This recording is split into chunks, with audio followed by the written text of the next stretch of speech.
Hey guys, it's Elena. Welcome back to my channel. This week I am showing you how I made my very first swimsuit. I really like how it turned out. I do have a few things that I would do differently, so I'm going to walk you through all the things that I did and then give you all my suggestions of how to do better. So this is all of the materials that I used for the swimsuit. I had about a yard of outer swimsuit material, a yard of lining, some pins, scissors, and then I had elastic that I used. You can use most thin elastic. I would recommend using about an 1/8 inch to a 1/4 inch, but I wouldn't go too much bigger than a 1/4 inch. So for this swimsuit, I really wanted to go off of a swimsuit that I already owned. I did want to make a slight adjustment to the straps. So instead of it being a halter top, I wanted it to just have thick straps, kind of like a bra. And so I just went ahead and folded my swimsuit in half and then cut around my swimsuit, making sure to leave enough room for seam allowance, which I did about a 1/4 of an inch. This was a little bit tricky and took some practice. I definitely would recommend tracing on pattern paper first if you have it. I don't have any, so I just was like, what the heck, I'm just gonna go ahead and try it and see how it goes. And you may see in the future that the shape of my back might look a little bit different, and it's because I did just cut those straps just based off of looking at it. I ended up not loving the placement of those, so I did cut out the back a second time. So if you have a swimsuit that is the exact same style, I would definitely recommend that. It would be a lot easier. Once you get a good shape that you're happy with for one layer of your fabric, you can go ahead and just cut out that same shape out of your lining. And all of these are cut on a fold so that when you open it up and fold it open, it's one big piece. So here you can see this back piece looks a little bit funny. Again, I ended up retracing this so that the strap was longer and the strap came in a little bit longer. And then I also made the bottom part a little bit wider. It was a little bit too cheeky for my taste, but this is what you'll end up with. 2 front pieces and 2 back pieces. 1 out of the lining and the shell, and then same thing for the back, 1 out of the lining and the shell. So when you go ahead to start putting things together, the first step is to put your front pieces together and then your back pieces together. So here I am lining up my front lining with my front outer shell, and I am pinning along the leg openings. You want to sew along the leg openings. Do not sew that actual crotch or gusset area yet.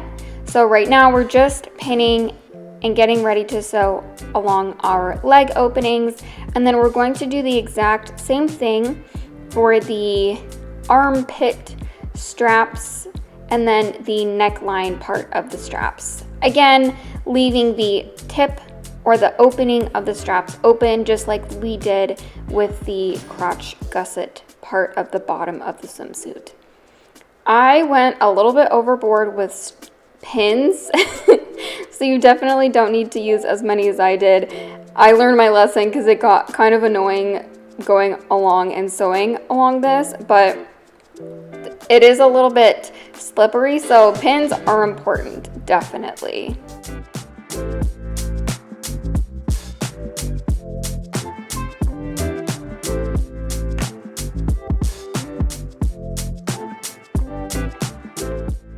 So as you could see previously, I went and just finished the front part of my swimsuit. So now I'm moving on to the back pieces and doing basically the exact same process.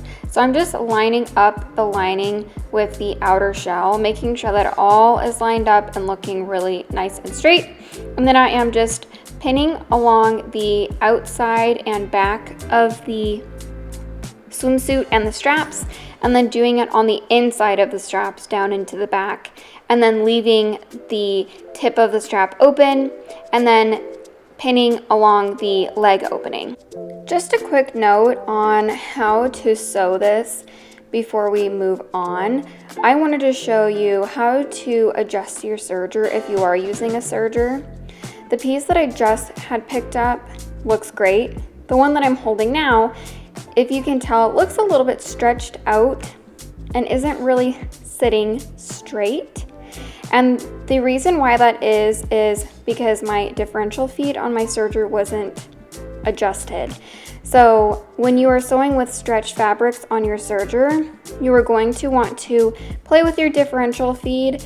I wanted to increase it, so I put mine very close to 2, but definitely play around on a scrap of fabric before you actually get started on your swimsuit. But once you feel really good about your serger settings, you can start serging along those edges that we pinned. So you're going to sew along your straps on the left side of each strap on the right side. So you're going to do along your neck and the back of your straps, and then you're also going to do it on the inside of the straps towards your armpits. It also really makes a difference if you can sew in the same direction on them. It will help things sit a lot more straight when you go to put the garment together and then actually go to wear it.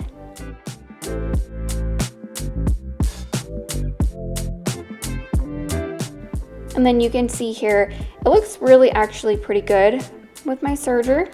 And then the next step is to place the elastic right sides together on all of those seams that you just serged.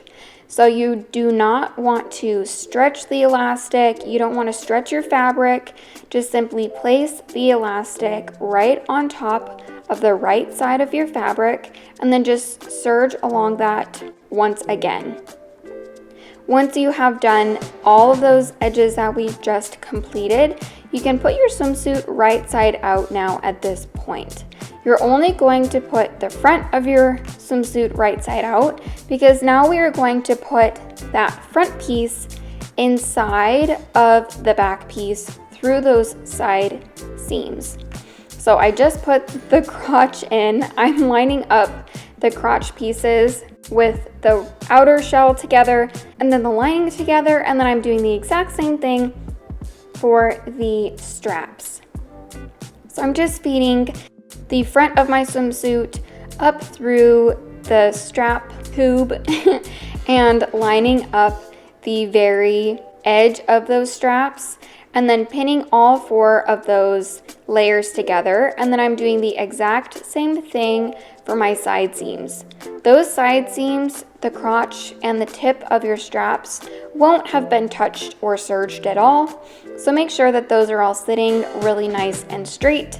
Get those lined up as good as you can, pin them together, and then you can serge along all of those pieces once everything is lined up straight.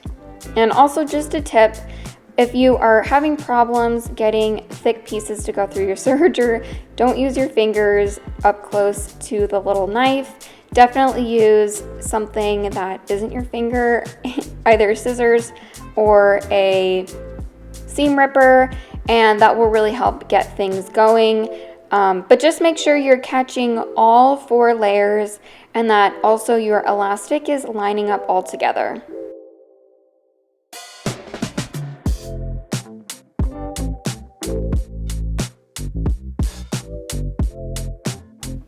Once you have gone through all the layers on all the different pieces that you need to go through, all your pieces have been sewn and there's no loose raw edges, you're going to open up a little tiny hole in a nondescript place. So I just picked the back of my swimsuit and then I just made a hole a couple inches wide so that I could put my swimsuit right side out finally. At this point, this was the first time I had done this, and you can kind of see that my straps are pretty bulky and kind of crooked a little bit. And so I had to finagle these a couple more times. I ended up trimming down the elastic so that it would be a little bit thinner. So that's why I do suggest that 1/8 inch elastic. And I was able to get it to look a little bit better, and this is the final result for my straps. But I would suggest doing a spaghetti strap. I think that would be a lot easier than doing a thicker strap like this. But all in all, I am really happy with how it turned out. There are definitely some things I will do next time differently when I do another swimsuit.